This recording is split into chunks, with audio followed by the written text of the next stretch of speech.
وسع بقى على الرقاق باللحمة المفرومة مع اللحمة المحمرة ودايبة في الزبدة بطريقة جميلة جدا. ايه الفيديو الجامد ده وصفات وايه الوصفة الجميلة دي؟ يلا بينا على الوصفة ونشوف عملنا الحلويات دي ازاي. يلا بينا يلا بينا. عليكم ورحمة الله وبركاته. اللهم صل وسلم وبارك على سيدنا محمد وعلى آله وصحبه وسلم. ازيكم يا أحلى متابعين في الدنيا؟ إن شاء الله النهاردة جاية لكم بوصفة جديدة. هنعمل ايه النهاردة يا وصفات؟ هنعمل الرقاق بطريقة جميلة جدا مع اللحمة المفرومة. شايفين مورق وجميل ازاي، وكمان اللحمة المفرومة بطريقة جميلة جدا وحلوة جدا مع اللحمة المحمرة بطريقة جميلة جدا ودايبة في الزبدة. يلا بينا على المطبخ نشوف الطريقة والمقادير. استنوا قبل ما نروح، ما تنسوش تشتركوا في القناة وتفعلوا الجرس ولايك وشير يوصل لكم منا كل جديد من إشعارات وصفات المطبخ. يلا بينا على الوصفة، يلا بينا. وهنا حطيت حلة على البوتاجاز فيها مية وحطيت فيها توابل، حطيت كمون وفلفل اسود وحطيت بصل، وهحط حبهان وورق لوري،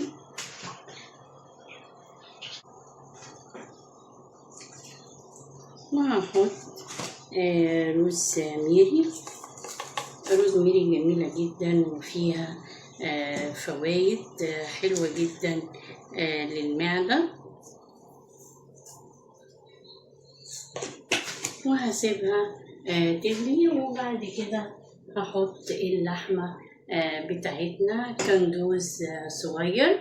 هي ابتدت تغلي اهي، هسيبها لما تغلي قوي. وتعالوا نعمل مع بعض اللحمة المفرومة المعصجة. هنا حطيت اللحمة المفرومة بتاعتي، وحطيت بصلاية قطعتها مكعبات. هبتدي احط التوابل بتاعتنا. هحط الفلفل الاسود،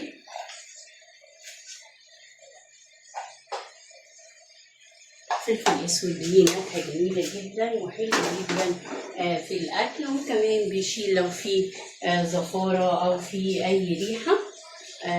وكمان هحط كمون، وهحط رشه صغيره من القرفه الناعمه، يعني ربع معلقه كده. مش هكتر، انا مش هكتر في التوابل خالص. وهحط ورق لوري وحبهان،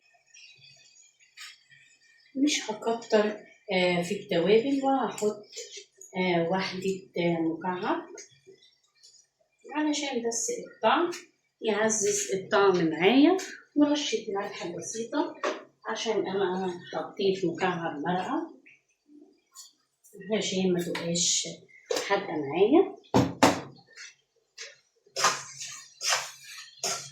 وهقلبهم مع بعض وأهدي النار عليها لغاية لما تستوي ولونها يغير معايا. ابتدي احط بقية الخضار بتاعي. هحط فلفل الوان وطماطم،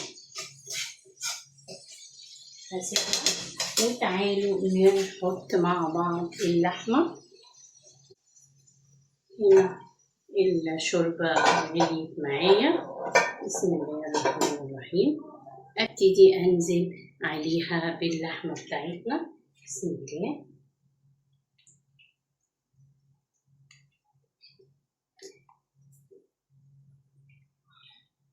بعد كده بقى هناخد الشوربة ونعمل بيها الرقاق علشان يبقى طري ومورق معايا كده.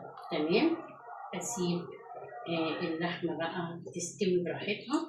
هنا انا ما حطيتش ملح خالص علشان تستوي معايا براحتها. واغطيها وابتدي اجهز الخضار معايا.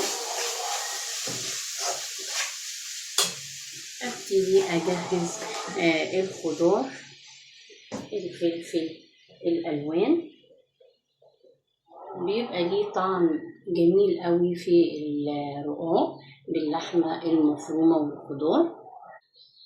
هبتدي أقطع الخضار معايا، أقطعه كده، وممكن أقطعه على بلانشة، بس يعني إيه، أنا بحب لما أكون مستعجلة أعمل الأكل بسرعة، أحب إن أنا أقطعه كده بإيدي أسرع، وبيدي برضو نفس النتيجة أهو. بفضل إن أنا أقطعها كده بالطريقة دي، طريقة بسيطة وسهلة جدا وحلوة جدا، وكمان مبوسخش حاجات ورايا، بتبقى كلها سريعة.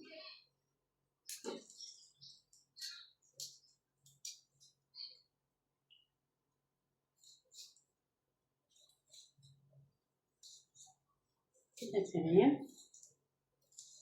وهقطع الفلفل الأخضر كمان، بيبقى ليه طعم حلو قوي في الخلطة أو التعصيجة بتاعت اللحمة يعني كده أسرع كمان أهو. بقطعها بسرعة. الورق الرقاق بيبقى جميل جدا مع اللحمة المفرومة. في ناس بتحبه من غير لحمة مفرومة، بيبقى جميل جدا. يعني أنا والدتي الله يرحمها كانت بتحب تعمله سادة من غير لحمة مفرومة، كانت بتحب أوي تعمله كده. وهاخد كمان الأحمر، الفلفل الأحمر ده بيبقى ليه فوايد جميلة جدا، كمان عشان الأنيميا، بيدي سعرات عالية. عموما أي فلفل، أي أنواع فلفل بيبقى فيها نسبة الحديد عالية جدا، علشان طبعا الأنيميا وسوء التغذية. لو حد طول اليوم برا في الشغل أو في الدراسة، طبعا مش بياخد كفايته في الوجبة الغذائية بتاعته، فده بيعوض. هخلص كل الكمية بتاعتنا وهرجع ليكم تاني. دلوقتي خلصت الخضار بتاعي، هبتدي انزل بيه على اللحمة المفرومة بتاعتي.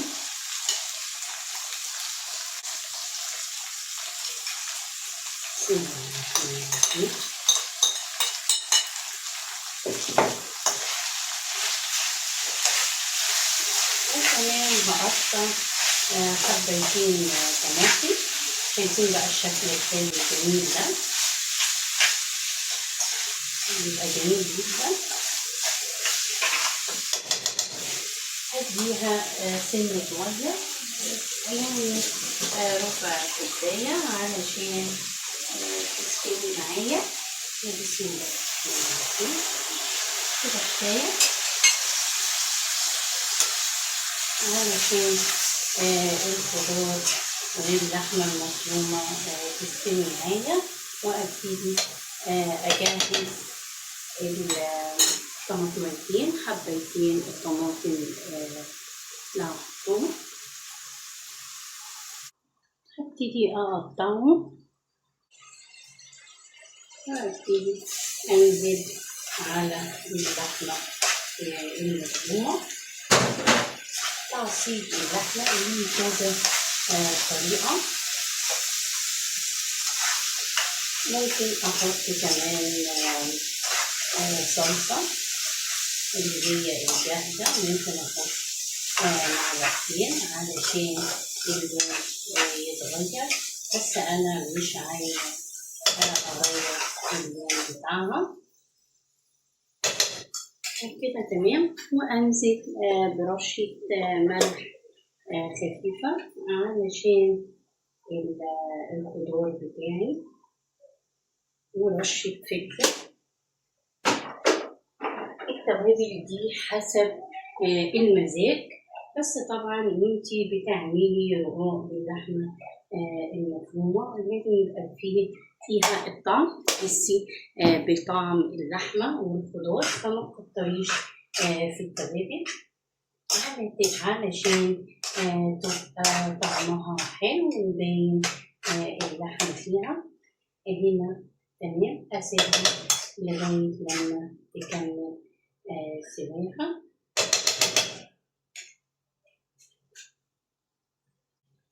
ودلوقتي أنا جهزت صينيتين، صينية هحط فيها الشوربة بتاعتي، وصينية تانية هحط فيها الرقاق. هنا باخد الشوربة بصفيها علشان ميبقاش فيها أي توابل.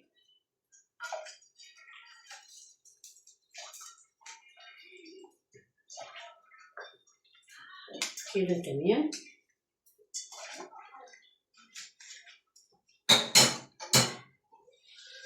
هنا اللحمة بتاعتي بتكمل سواها، وكمان اللحمة المعصجة بتاعتي الجميلة. ودلوقتي هحط لبن، يعني على حسب، ممكن تحطي كوباية أو نص كوباية زي ما تحبي. وهبتدي أحط التوابل بتاعتي العادية خالص. هحط ملح وفلفل وكمون. هنا هحط كمون وفلفل اسود وملح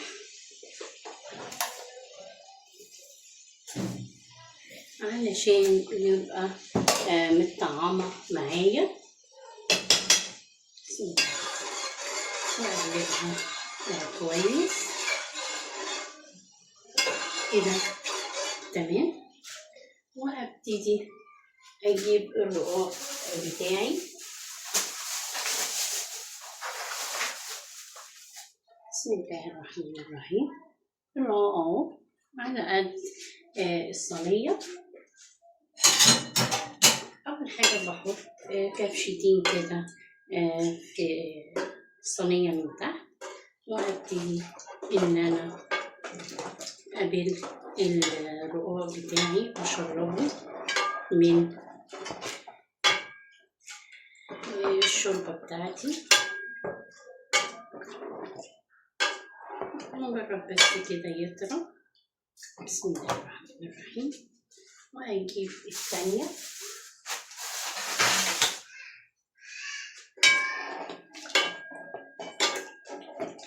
أفضل بقى أكرر كده لغاية لما أحط 4 تحت، وبعدين أحط الخلطة بتاعتي الجميلة اللي هي اللحمة المعصجة. كده تمام. كده حطيت 2. وأحط التالتة. أنا مش عايزة أقص حاجة من الفيديو علشان العرايس الجمال بتوعنا اللي لسه بيتعلموا، يبقى الخطوات معاهم بالظبط. كده تمام. ودي ربع واحدة. كده أنا ماشية معاكم خطوة بخطوة. اللبن ده بيخلي الرقاق طعمه حلو، وكمان بيخليه محمر. مش شرط بقى تحطي بيض ولا الكلام ده خالص. كده تمام.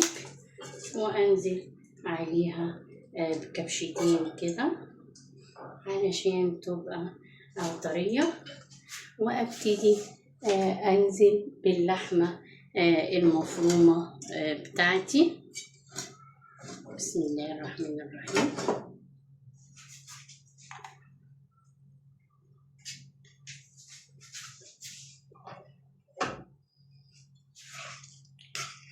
انزل كده في النص باللحمة بتاعتي كلها كده. طريقة سهلة وبسيطة جدا، لكن بلاقي على الانستا وعلى الفيس انه في بنات كتير قوي وعرايس مش عارفين يعملوها، وهي سهلة جدا وبسيطة. بس انا عايزة اشيل الورق اللوري علشان ما يضايقش حد وهو بياكل. لسه في كمان واحدة.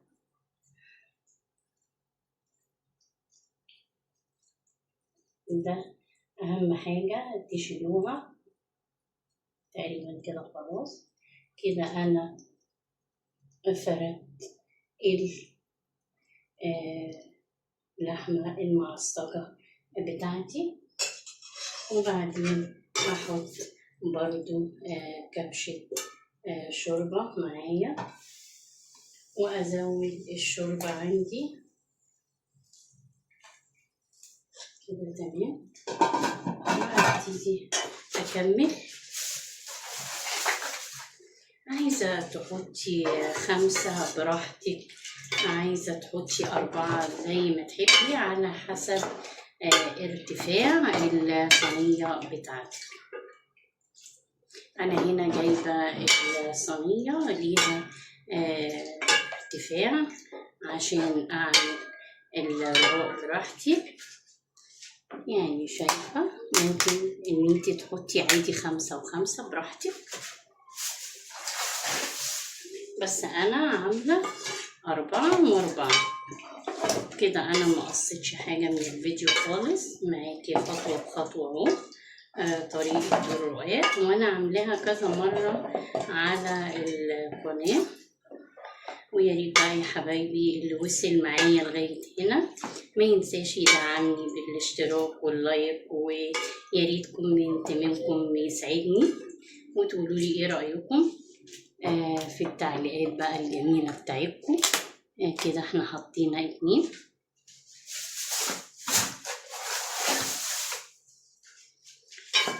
دي التالتة. اهم حاجة بقى ان انتي تكوني مولعة الفرن على 200 درجة، يكون عالي قوي علشان ما يتسلقش معاكي. وبعد كده ممكن تعمليه على 180 درجة براحتك، بس اهم حاجة يكون عالي ويكون الفرن شغال، ولو في مروحة علشان توزع الحرارة في ايه في المكان كله بتاع الفرن. دي جت كبيرة شوية عادي اهي، بتحطيها برضو كده. فاضل كمان واحدة.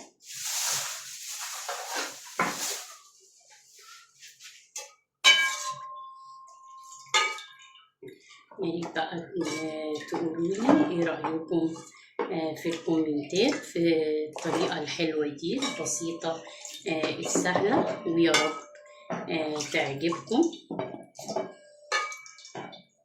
أتمنى تشجعوني، وأي وصفة انتوا عايزينها قولولي عليها وأنا أعملها لكم كده تمام. وأنزل بقى بالشوربة بتاعتي دي، أصفيها طبعا عشان التوابل. وبعد كده أحط مكعبات زبدة على الوش. لو عايزة تسيحيها يكون أفضل كده تمام. شايفين جميل ازاي، جميلة جدا. يا رب الطريقة تعجبكم. وكده خلصنا صينية الرقاق بتاعتنا الجميلة.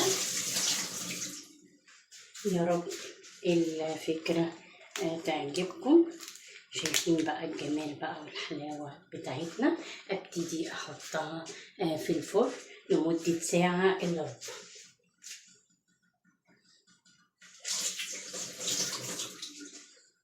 واحط الزبدة زي ما قلت لكم، اوزعها كده علشان كلها تشرب. طبعا اللحمة المعصجة فيها زبدة وفيها حاطة أنا زيت ذرة علشان يخفف من الكوليسترول. طبعا انتوا عارفين الصينية دي بتبقى السعرات الحرارية فيها بتبقى عالية. كده تمام. يا رب الوصفة تعجبكم. كده هحطها في الفرن وارجع لكم تاني ان شاء الله. هنعمل معاها اللحمة المسلوقة وهنشوحها في الزبدة ونقدمها. بتبقى جميلة جدا، وجبة حلوة واقتصادية وجميلة، وفي البيت أحسن ما تشتريها من بره. ودلوقتي هحطها في الفرن.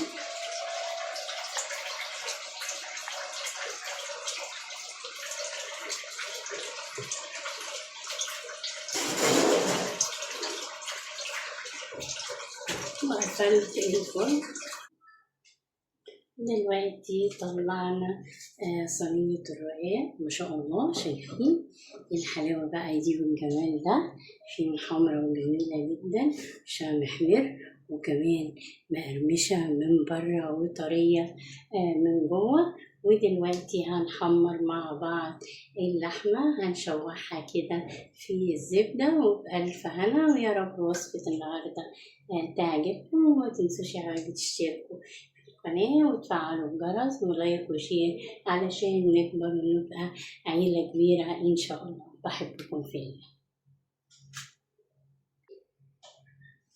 ودلوقتي حطيت طاسة على البوتاجاز، وهحط معلقة زيت صغيرة، وهحط معلقة زبدة.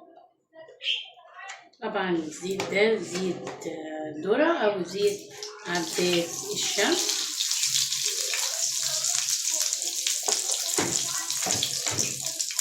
وهنا طلع اللحمة وصفيتها من الشوربة.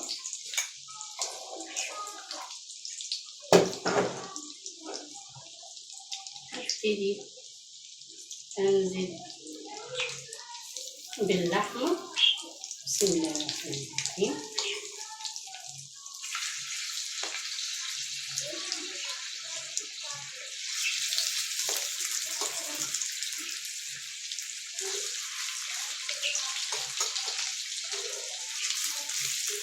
مش هقلبها لغاية ما تاخد لون.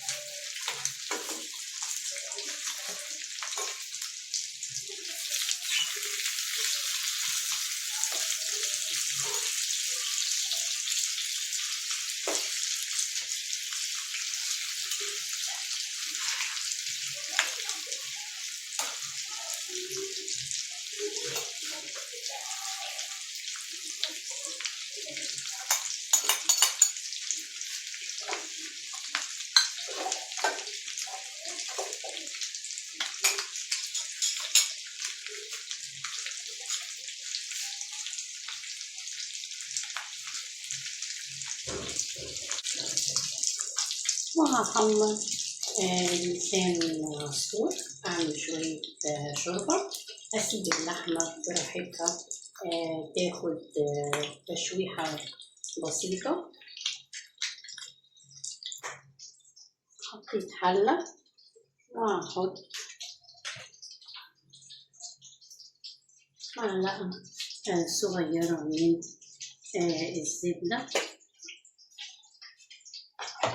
وهحط ربع معلقة زيت ذرة أو زيت عباد. مش هحط كتير علشان الشوربة متكونش دسمة، علشان اللحمة منزلة الدسامة بتاعتها في الشوربة.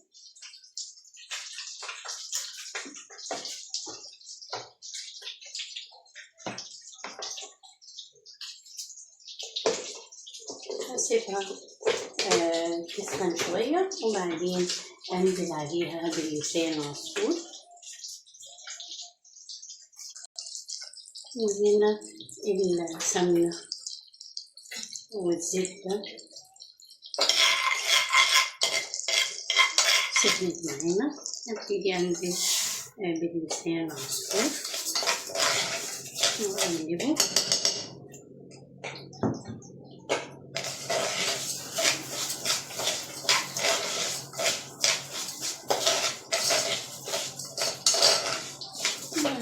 لغاية لما يدي اللون الأحمر أو الذهبي.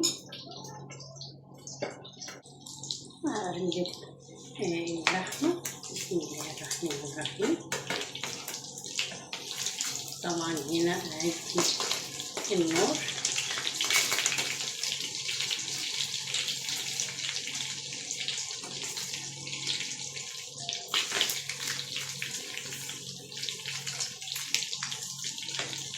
وأنا الصراحة بحب جدا من تحمير اللحمة أو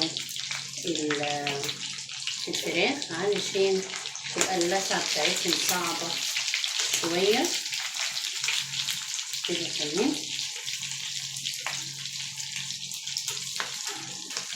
هنا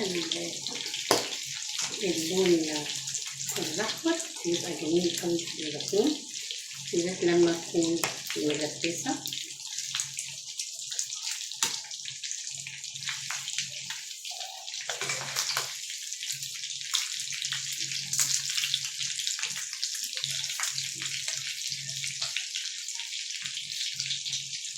كده تمام. المرة الجاية بقى نطلعها على طول كده. بسم الله. خدت اللون الأحمر الجميل، شايفين جميل جدا. سيبها بقى تاخد الوش بتاعها وبعدين أطلعها وأقدمها مع الرز. وهنا لسان عصفور حمر، حطيت ورق ليمون واحدة حبهان، شايفين هنا جميل جدا. خليه لما ياخد لون أغمق سنة.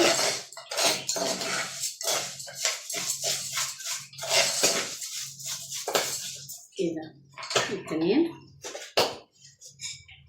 وأجيب طماطمية صغيرة وأقطعها عليه كده. بسم الله الرحمن الرحيم.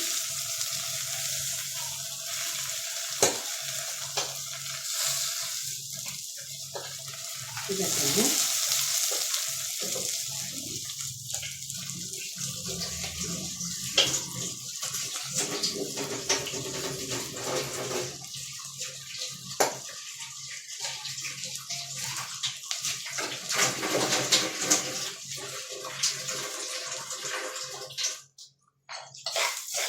نلفه يدي بقى طعم تحفة. وبعد كده أنزل بشوربة اللحمة. بسم الله الرحمن الرحيم.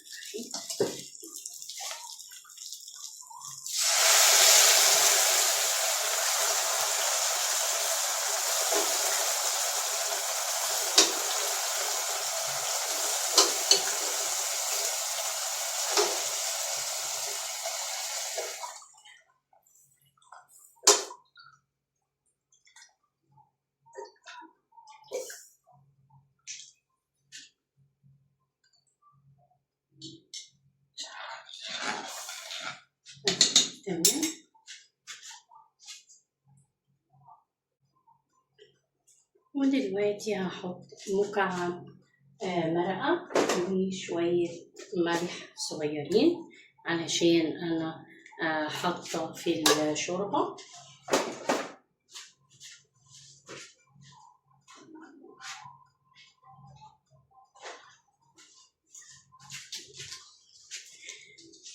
بسم الله الرحمن الرحيم. شوربة اللسان عصفور جميلة جدا وحلوة جدا للأطفال. أسيبها تغلي شوية. ممكن تحطي ربع معلقة كمون، حلوة جدا علشان المعدة وعلشان الانتفاخ كمان. ما تحطيش فلفل اسود علشان ما يبقاش حراق كده. تمام. سيبه بقى يغلي وبعد كده أقدم الوصفة بتاعة النهاردة إن شاء الله. ما شاء الله الحلويات دي بقى والحاجات الجميلة دي كده جميلة جدا. شايفين اللحمة لما بيكون فيها ملبسة بتبقى طعمها حلو، حلوة جدا. بسم الله. أكنك بقى جايباها من مطاعم كبيرة بجد جميلة. شايفين بقى الحلاوة ما شاء الله.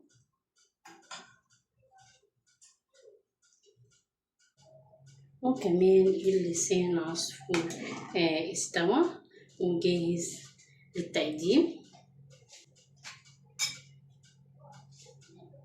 ودي كانت وصفة النهاردة. عملنا ايه وصفات؟ عملنا الرقاق باللحمة المفرومة مع اللحمة المسلوقة المتشوحة في الزبدة وغرقانة ودايبة في الزبدة بطريقة جميلة جدا وحلوة جدا. ان شاء الله هتعجبكم. تابعوا الخطوات والطريقة هتطلع معاكي جميلة جدا. ودلوقتي هنقطع صينية الرقاق. بسم الله الرحمن الرحيم. مقرمشة من بره وشايفين طرية من جوه بطريقة جميلة جدا وحلوة جدا. شايفين بقى الجمال بقى والحلويات بتاعت وصفات المطبخ.